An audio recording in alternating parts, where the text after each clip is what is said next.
My parents abandoned me at 7 inches. An airport then sued me for $5, 5M. My adoptive dad left in his will. I'm Angela Morrison, 36, standing in front of a courthouse mirror, adjusting the burgundy cardigan I haven't worn since I was 7 years old. Down the hall, my biological parents, Jeffrey and Teresa, are laughing with their attorney, already counting the $5.5 million they think they're about to take from me. They don't recognize the little girl they threw away. Then the court clerk's voice echoes through the marble corridor. All rise for the Honorable Judge Angela Morrison. I watch their faces through the courtroom doors as I walk past them, climb the steps, and take my seat behind the bench. Their lawyer's confident smile dies instantly. Before I tell you what happened next, I need you to decide something. If your parents abandoned you like garbage to collect insurance money, would you forgive them when they came crawling back, or would you destroy them? Drop your answer in the comments right now, because what they did to me will make your blood boil. It was September 1995, and Atlanta's Hartsfield-Jackson Airport was chaos incarnated. Terminal B pulsed with a frequency that rattled my worn sneakers. Travelers rushed past, PA systems crackled with announcements, and the baggage carousels hummed their endless mechanical song. But I felt invisible, like a penny dropped in a fountain, sinking while everyone else tossed their wishes above me. I was 7 years old, drowning in a burgundy cardigan 3 sizes too big.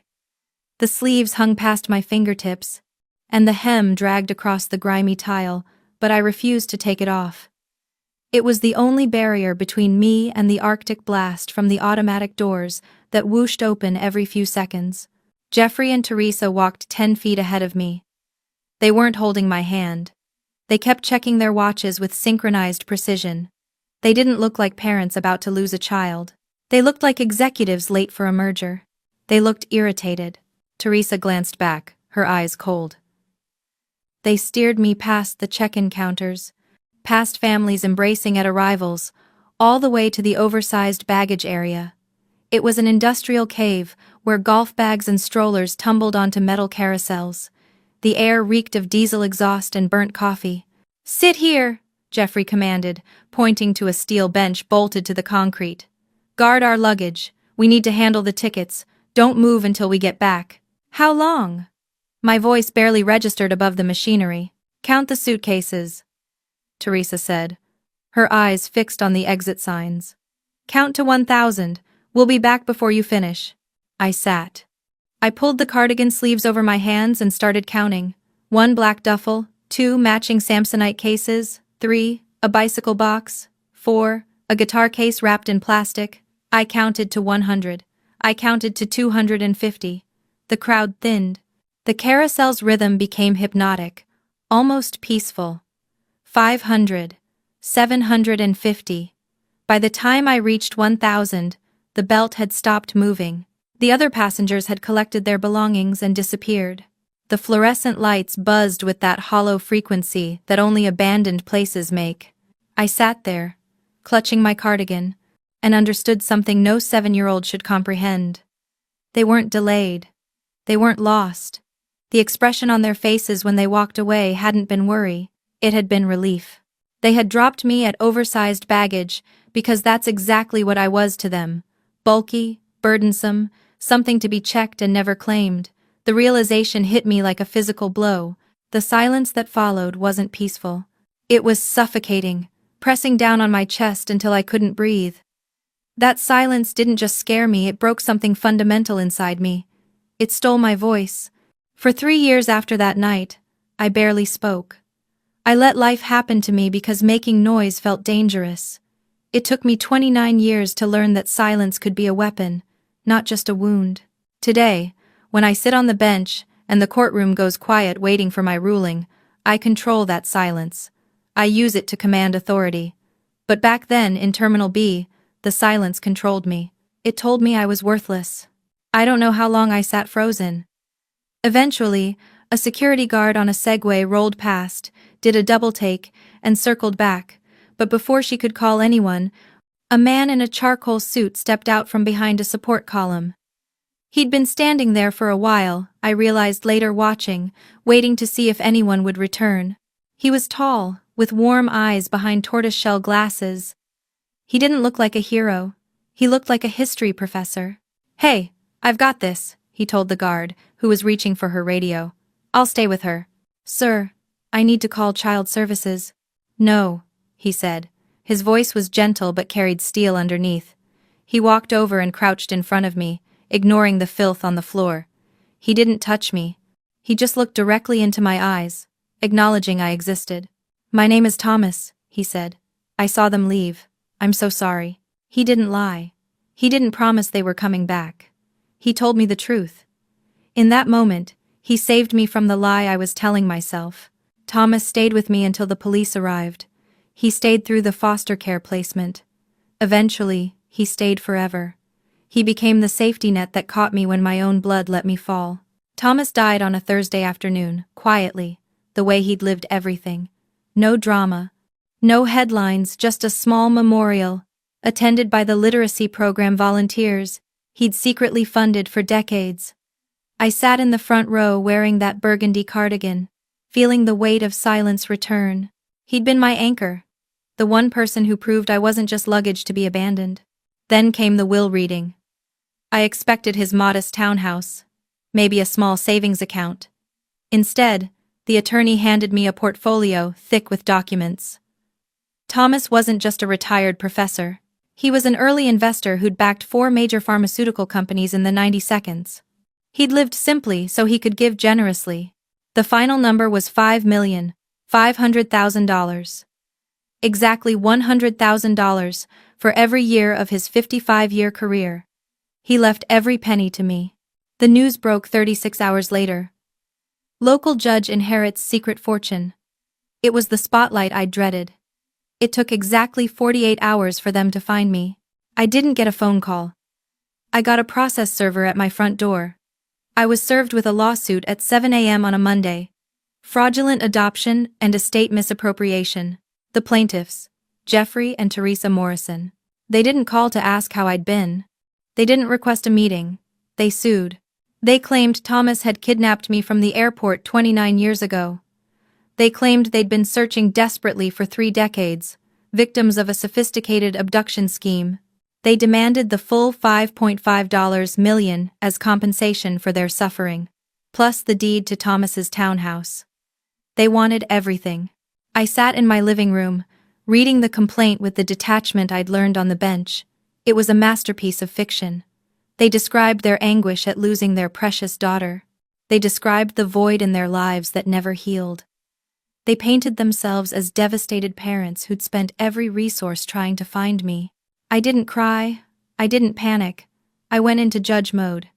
I examined the lawsuit not as a daughter, but as a legal professional reviewing evidence. That's when I saw the pattern. The narcissist's balance sheet. To normal parents, a child is a person.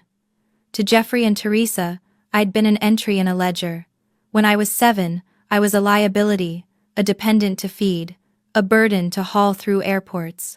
So they liquidated me. They left me at baggage claim to cut their losses. But now, 29 years later, my valuation had changed. I wasn't a liability anymore. I was an asset. I came with a $5.5 million price tag attached. They weren't back because they'd missed me. They were back because their investment had finally matured and they wanted to collect. It wasn't love. It was accounting. They were trying to balance their books with my inheritance. The sheer audacity of it, the unmitigated greed, burned away the last traces of the frightened little girl inside me. They thought they were suing a victim. They didn't realize they were suing the law itself. I set the papers down. I didn't call my attorney immediately. Instead, I walked to the mirror and looked at myself. I saw the eyes of the child who counted to 1,000.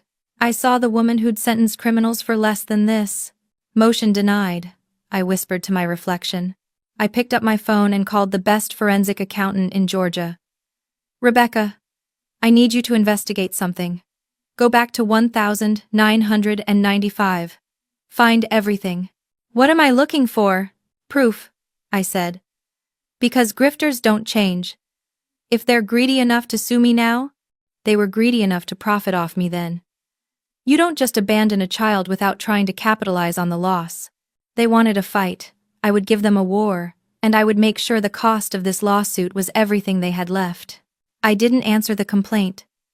I didn't call Jeffrey or Teresa to scream or beg or demand explanations. That's what a daughter would do. I wasn't a daughter anymore. I was a plaintiff building a case against two defendants who'd made a fatal calculation error. I went into Chambers mode. In my line of work, we don't operate on emotions. We operate on evidence. I called Rebecca Lawson, the most tenacious forensic accountant in Atlanta. I gave her one directive: go back to 1995, find out where they got their money, because parasites don't evolve. If they're shameless enough to sue me now, they were shameless enough to have monetized me then. For 4 days, my dining room transformed into a command center. We pulled tax returns, old property records, court archives that smelled like mildew and forgotten crimes. Most people think the past disappears. It doesn't. It's just waiting on microfilm. Rebecca found the anomaly on a Wednesday evening. "Angela," she said, her voice deliberately flat. I leaned over her laptop. There, buried in digitized court filings from Fulton County, was a civil case docket. Jeffrey and Teresa Morrison versus Delta Airlines, Incorporated. They hadn't just walked away, they'd sued the airline. I pulled the complete case file. My hands were steady, cold, turning the pages of my own erasure. The complaint was a work of calculated fiction. They claimed that on September 14, 1995, they'd entrusted their beloved daughter to a gate agent for an unaccompanied minor flight to visit a sick grandmother in Memphis. They claimed the airline had been negligent. They claimed I'd wandered off and vanished because staff weren't monitoring me properly. It was a lie. There was no ticket. There was no sick grandmother. They'd walked me to baggage claim and abandoned me there. But in 1996, before security cameras were everywhere, before digital tracking systems, they could fabricate a narrative. They claimed severe emotional distress and loss of companionship. They claimed they were broken parents whose child had been swallowed by the system. Then I saw the settlement agreement. The airline, desperate to avoid publicity about a missing child, had settled quietly out of court. The check was for $485,000 in 1996 dollars. That was a fortune. Enough to buy a house, 2 cars, and decades of silence. But the check wasn't the smoking gun. The smoking gun was the affidavit attached to the settlement. To receive the money, Jeffrey and Teresa had to sign a sworn statement. I read the words, and for the first time in 29 years, I felt the air leave my lungs. We, the undersigned parents, acknowledge that the minor child, Angela Morrison, is presumed deceased. We accept this settlement as full and final compensation for the wrongful death and loss of our child, and we absolve Delta Airlines of all future liability. They'd signed it. Jeffrey's signature was aggressive, all sharp angles. Teresa's was carefully practiced. They'd legally declared me dead. They'd looked at a document that said I no longer existed, and they'd signed it in exchange for a check. They didn't lose me. They sold me. I sat back in my chair. The anger that had been simmering didn't boil over. It crystallized into something hard and sharp like a blade. They'd liquidated my life for $485,000, spent it all, and now they were back to collect again. They thought I was a ghost. They thought ghosts couldn't fight back. I picked up my phone and called my attorney. "David, I found it. Don't settle. We're taking this to trial." I looked at those signatures one last time. They'd signed my death certificate. Now I was going to sign theirs. The trial was theater, and Jeffrey and Teresa were performing for their lives. They took the stand wearing subdued colors, their expressions rehearsed masks of grief. Teresa wept on cue. She talked about the emptiness that consumed her daily. She described the agony of uncertainty, painting a picture of 2 devoted parents who'd been victimized by a wealthy predator who'd stolen their baby in a crowded terminal. It was a compelling performance. If I hadn't lived the truth, I might have believed them. They didn't look like monsters. They looked like victims. They looked like parents who'd spent 29 years keeping a bedroom untouched for a ghost. I watched from the defense table, my expression neutral. I didn't object. I didn't interrupt. I let them construct their monument to grief, brick by lying brick. Because the higher they built it, the harder the collapse would be. When our turn came, we didn't call character witnesses, we didn't call experts, we called one name. The defense calls Victoria Morrison. The silence was absolute. Jeffrey's head snapped toward the gallery doors. Teresa let out a small, strangled sound. They hadn't anticipated this. They thought Victoria, the daughter they'd kept, the daughter they'd raised, was loyal. They thought she was part of the scheme. Victoria walked down the aisle. She was 30, a pediatric nurse with exhausted eyes and posture that apologized for existing. She didn't look at our parents. She looked directly at me. It was like looking into a mirror that had aged under different circumstances. We had the same nose, the same jawline, but where I'd grown hard, she'd grown hollow. She took the stand. She swore the oath. And then she dismantled their lives. Victoria, my attorney asked. What was it like growing up in the Morrison household? Victoria took a breath that shook her entire frame. It was like living in a museum. Thank you for watching. There no in the seating the breathas, she said quietly. I wasn't just their daughter. I was the replacement. I grew up in the shadow of the tragically lost sister. But it wasn't about missing Angela. It was about exploiting her. This was the ghost-sibling paradox. I'd always assumed Victoria was the fortunate one. She was the one who got to go home. She was the one who got parents. But as she spoke, I realized I'd been wrong. I'd escaped. She'd been trapped in the performance for 3 decades. They weaponized the story, Victoria continued.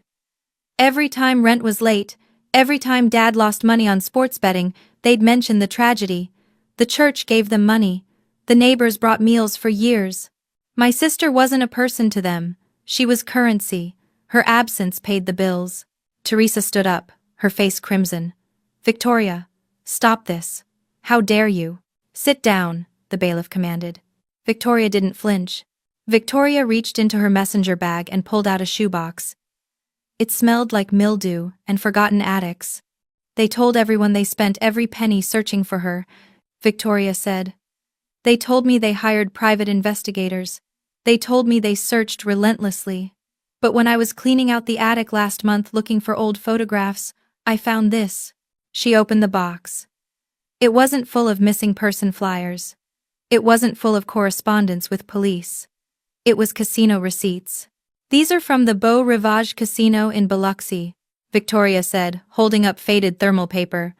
These are dated September 15th, 16th, and 17th, 1995, the week Angela disappeared. While police were searching for her at the airport, Jeffrey and Teresa were gambling. They weren't searching. They were celebrating. The silence in the courtroom was crushing. It was the same suffocating silence I remembered from the baggage claim. But this time, it wasn't crushing me. It was crushing them. Victoria looked at our parents, tears finally spilling over. I used to feel guilty that I was the one who got to stay, she whispered. But now I understand Angela was the one who escaped. I was the one who was left behind. Jeffrey sank into his chair like a man whose entire existence had been exposed as hollow. They hadn't just abandoned one daughter, they'd consumed the other. My attorney didn't give the room time to recover. Victoria's testimony had fractured the foundation, but we needed to demolish the entire structure. He walked to the bench and placed a single manila folder in front of the presiding judge. It was a certified copy of the 1996 settlement agreement from the Fulton County Archives. Your Honor, he said, his voice cutting through the stunned whispers. The plaintiffs are suing for parental rights to an estate.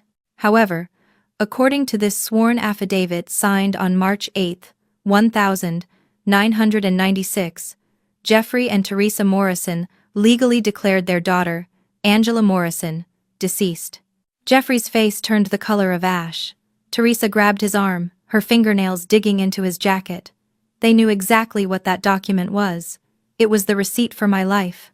The presiding judge read the document. Her expression shifted from professional neutrality to pure disgust. Mr. and Mrs. Morrison, the judge said, her voice dangerously quiet. You accepted $485,000 from Delta Airlines for the wrongful death of your child. You signed a statement declaring her deceased. So one of two things is true. Either you committed grand larceny and fraud in 1996, or you're committing perjury and fraud upon this court today. Which is it? The trap snapped shut. If they admitted I was alive back then, they were felons who'd stolen $500,000.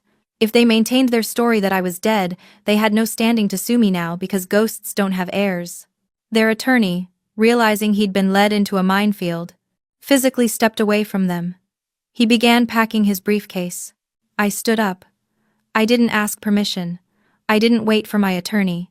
I walked around the defense table and stood in the center of the aisle, facing them directly. For 29 years, I'd been haunted by these people. I'd let their memory poison every quiet moment. But looking at them now, shriveling, trapped, and small, I realized I wasn't looking at monsters. I was looking at parasites. You sold me, I said. I didn't yell. I used the voice I used when sentencing violent offenders, cold, flat, and final. You didn't just abandon me at the airport. You cashed me in. You put a price tag on your own daughter and you spent it on blackjack and roulette. Teresa tried to speak. She opened her mouth, tears streaming down her face, the same performance she'd used on the church, the neighbors, and Victoria. Angela, please, she choked out. We were young. We were scared. We loved you. You declared me dead, I interrupted. You signed a document saying I didn't exist anymore so you could buy a boat. Congratulations. You were right. The daughter you had is dead. She died in Terminal B. I leaned closer, letting the silence stretch until it was almost unbearable. This was the gavel of silence. I wasn't drowning in it anymore. I was wielding it. A ghost cannot inherit, I said quietly, but a ghost can haunt you. And I promise you I will haunt you with every legal instrument at my disposal until you wish you'd never walked back into my life. The presiding judge banged her gavel. It sounded like a gunshot. Case dismissed with prejudice. Bailiff, please escort the plaintiffs into custody. I am referring this matter to the district attorney's office for immediate investigation into insurance fraud and perjury. Jeffrey and Teresa started screaming as the officers moved in, but I didn't watch. I turned my back on them, just like they'd turned their backs on me. The fallout was absolute. The statute of limitations on the 1,996 settlement fraud was complex, but the perjury they'd committed in open court was fresh. They were indicted 5 weeks later. The local news, which had initially run the story of the judge's secret fortune, now ran a very different headline: the parents who sold their child. Their reputation was incinerated. The church cut them off. The neighbors who'd brought casseroles for 29 years demanded explanations they couldn't give. They lost their house to legal fees. They were left with nothing, no money, no status, and no daughters. I didn't keep the $5.5 million. Thomas hadn't given it to me to buy a yacht. He'd given it to me to build a safety net. I used the money to launch the Burgundy Foundation. We provide top-tier legal defense for foster children aging out of the system, ensuring that when the state stops caring, someone else steps in. We make sure no child ever has to stand alone in a terminal wondering if they matter. 8 months later, I sat in a coffee shop in downtown Atlanta. Across the table, Victoria was laughing at something I'd said. She looked different, the weight was gone from her shoulders. She'd quit her nursing job and joined the foundation as our lead case manager. We were building a relationship from scratch, brick by brick, without the rot of our parents' lies between us. I reached for my coffee and my sleeve pulled up, revealing the burgundy cardigan underneath my jacket. I didn't wear it because I was cold. I wore it because it looked good. It wasn't a shield anymore. It was just a cardigan. The coffee shop was noisy, full of conversation and life. But for a moment, I let myself appreciate the silence underneath it all. It wasn't the terrifying, lonely silence of the airport. It was the peaceful silence of a closed case. It was the silence of a debt finally paid in full. I looked at Victoria. I looked at the work we were doing, and I realized Thomas was right. I wasn't the girl who was left behind. I was the girl who was caught,